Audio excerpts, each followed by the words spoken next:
किसी की नजर नहीं, कोई रोक नहीं, कोई टोक नहीं, असर नहीं करेगी। कवच बनता जाएगा। जितना बड़ा भक्त, जितना बड़ा नाम जपने वाला, सुरक्षा चक्र आपके चारों तरफ बन जाएगा। वो सुरक्षा कवच आपकी रक्षा करेगा। इसलिए नाम जपने से आपके चारों तरफ सुरक्षा कवच आता है और दूसरी तरफ आपके दुर्भाग्य का नाश होने लग जाता है। जब कोई नामदान लेता है ना, तो गुरु सिखाता है उसे, कहता है कि यहां तिलक वाले भाग में जहां आपकी किस्मत लिखी गई है, इसमें हर दिन के कर्म के कारण सौभाग्य के ऊपर मैल आने लग जाती है। गुरु सिखाता है कि ध्यान करने के लिए बैठना, नाम जपना, कैसे ध्यान लगाना है कि यहां से नेगेटिविटी निकले बाहर और तुम्हारा भाग्य जागता रहे। भाग्य भी किस रूप में? सेहत वाला भाग्य जाग जाए, वाणी में मधुरता आ जाए, मन पवित्र रहे, बुद्धि सही निर्णय ले, हाथ आपके सही कर्म करने लग जाएं और पांव सही दिशा में चलने वाले बन जाएं। ये नामदान साधारण बात नहीं है। किस्मत वाला कोई व्यक्ति होता है जिसके घर में कोई नामदान लेकर नाम जपने वाला बनता है और सवेरे उठकर आसन संभालता है, माला जपता है, उस पर मेहर होती जाती है, उस घर पर कृपा बरसती जाती है। और फिर कोई गुरु वाला हो जाए तो उसका तो कहना ही क्या। राक्षस थे ना, असुर लोग, राक्षसों ने भी कहा कि देवताओं के पास उनके गुरु हैं बृहस्पति, उनके कारण ही उनके पास स्वर्ग है। अगर तुम्हें भी सुरक्षित रहना दुनिया में तो तुम्हारे पास भी गुरु होने चाहिए। तो उन्होंने अपना गुरु किया शुक्राचार्य। जब तक वो गुरु की मानते थे, सुरक्षित रहते थे, जैसे ही गुरु के सामने भी आंख दिखाते थे उसी दिन गड़बड़ हो जाती थी। दुर्योधन युद्ध की भूमि में खड़ा हुआ है, जब तक बड़ों की बात मानता रहा तो उसका कुछ भी बाल बांका नहीं हुआ। जिस दिन उसने अकड़ना शुरू किया और गुरु को भी अपने हिसाब से चलाना शुरू कर दिया, उसी दिन उसके सारे लोग मरने शुरू हुए और दुर्भाग्य बढ़ना शुरू हुआ। इतनी बड़ी शक्ति था, दुनिया भर के राजा उसके साथ खड़े हुए थे, सब कुछ नष्ट हो गया। इसलिए कहते हैं ना कि गुरु हो तो जिंदगी शुरू हो। आपकी जिंदगी में गुरु जरूर होना चाहिए और फिर गुरु कृपा होनी चाहिए। और फिर गुरु जो कहते हैं, तुलसी जग में आय के कर लीजे दो काम। तुलसी जग में आय के कर लीजे दो काम। देने को टुकड़ों भलो और लेवे को हरि नाम। लेवे को हरि नाम।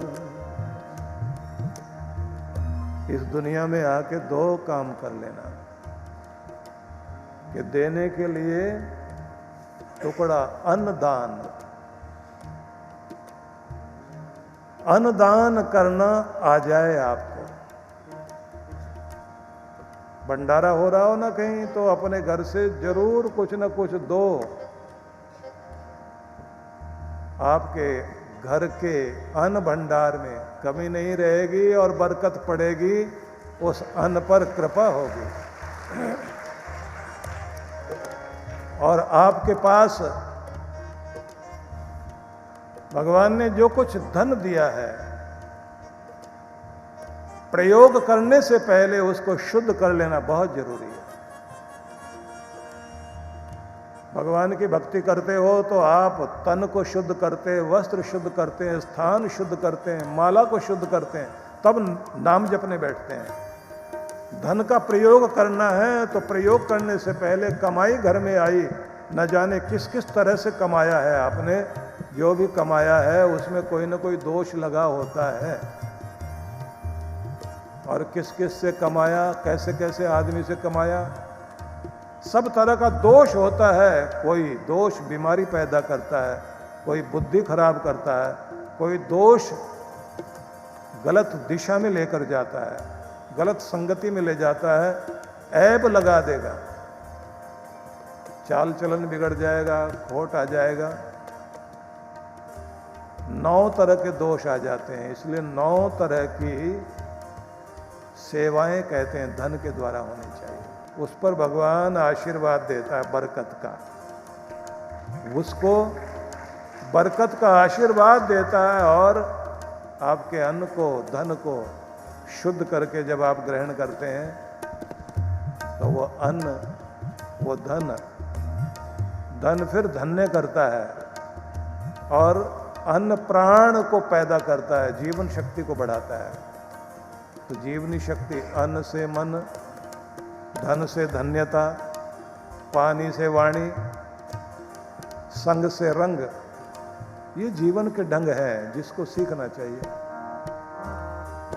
तुलसी जग में आय के कर लीजिए 2 काम,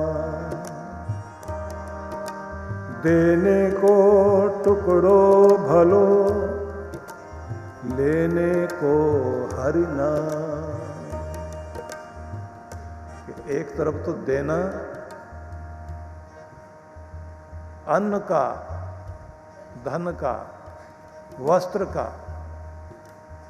दान करना चाहिए। कभी कभी श्रम दान करो। श्रम दान मतलब परिश्रम, जाकर के कार्य सेवा करना। आपके हाथों की रेखाएं जब नहीं बदल रही हो तो धर्म स्थल में जाके हाथ से सेवा करना। यहां भी मौका मिलता है ना आपको, तो यहाँ की साफ सफाई, लोगों को बैठाना, बुजुर्गों को आगे तक छोड़ देने का काम, कोई भी सेवा का काम करना। तो देना है भगवान की राह में, और लेने को हरि नाम। लेना है तो एक ही चीज, परमात्मा का नाम, गुरु से नाम दान लेकर के नाम जपने वाले बन जाइए। उद्धार ही उद्धार होगा, कल्याण ही कल्याण होगा। तो बहुत अद्भुत है ये। इसलिए आपसे कहूंगा कि हर दिन नाम जपने वाले भी बनो, और सब्र करने वाले भी बनो। वो उदाहरण सुनाया करते हैं ना हम लोग, 20-22 साल पहले सुनाया था कि राम जी बैठे हुए वन में, हाथ में ले रखा है तीर, जमीन में गाड़ते हैं, निकालते हैं, गाड़ते हैं, निकालते हैं, और एक बार जैसे निकाला देखा उसमें खून लगा हुआ है। उनको समझ में आया कि तो किसी को अनजाने में तीर लग गया है, जमीन में कोई जीव है। जमीन को कुरेदा तो एक मेंढक घायल अवस्था में दिखाई दिया। राम जी ने उसको हाथ में लिया, लेकर के प्यार से कहा, तुझे कई बार, शुरू में तो 2 बार हल्का हल्का लगा, बाद में ज्यादा तीर लग गया, तो बोलता तो सही कि राम जी ये मत करिए, हम हैं यहाँ, हमको चोट लग रही है, हमको दुख मिल रहा है। तो एक बार बोल देते तो हम ये ना करते, अनजाने में ही तुमको तीर लग गया। उसने कहा अनजाने में नहीं लगा, ये मेरा कर्म है जो लगा रहा है, दुख दे रहा है। तो तू बोलता तो सही कि राम जी बचाओ हमको, दुख ना दो। मेंढक कहता है इस दुनिया में जिस पर भी दुख पड़ता है वो तेरा नाम लेता है, बचा। पर जिसको दुखी तेरे हाथों से मिल रहा है उस किसे कहेगा बचा, किसको बुलाएगा, किसको पुकारूं तेरे सिवा? तेरे हाथों से तो मिल रहा है। तो तुम्हारे हाथों से मिल रहा है तो तुम्हारा प्रसाद है, और मिल क्यों रहा है? मेरे कर्म है। मांगता हूं तो बस एक, तेरा सुख का फल खाया खुशी से। उस समय मैंने सोचा मेरे कर्म है, उसी कारण मैंने सुख भोगा। अब भूल गया हूं कि दुख मिल रहा है तो वो भी मेरे कर्म। तो जब खाते हुए मैंने चेहरा बहुत मुस्कुराहट वाला रखा, तो अब भी ये फल तो कड़वा खाना ही पड़ेगा, मुस्कुरा करके खा सकूं। हिम्मत देना भगवान, कर्म से छुटकारा तो कभी मिलेगा जब कर्म को भोग लिया जाएगा। तो मैं अपने कर्म को भोग लूं, मेरा मन न डोले और मेरा ध्यान तेरे चरणों में लगा रहे, और तेरी कृपा हमेशा बनी रहे।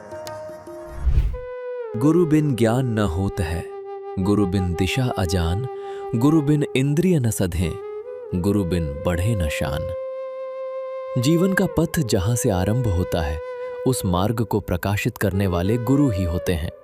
गुरु वो दिव्य सेतु हैं जो हमें परमात्मा से जोड़ते हैं और आत्मा को उसके वास्तविक स्वरूप का साक्षात्कार करवाते हैं। गुरु के दर्शन मात्र से ही आपका भाग्य बदल जाता है।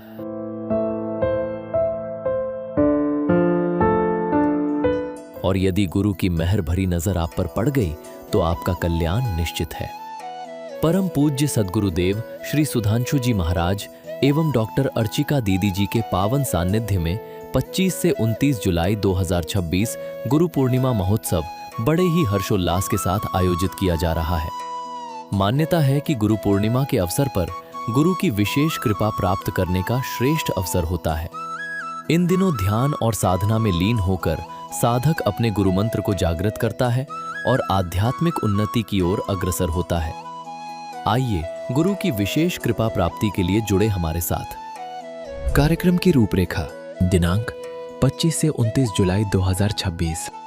शुभारंभ 25 जुलाई सायं 5 बजे से सत्संग। 26 एवं 27 जुलाई प्रातः 8 बजे से 10 बजे गुरु कृपा साधना। सायं 5 बजे से गीता पर विशेष सत्संग। 28 जुलाई प्रातः 8 बजे से गुरु मंत्र दीक्षा। प्रातः 9 बजे से दिव्य शक्तिपात क्रिया। सायं 5 बजे से गीता पर विशेष सत्संग। 29 जुलाई प्रातः 8 बजे से मुख्य गुरु पूर्णिमा महोत्सव। स्थान आनंद धाम आश्रम, बक्करवाला, नई दिल्ली 11000415। आयोजक विश्व जागृति मिशन। गुरु मंत्र सिद्धि साधना के लिए संपर्क करें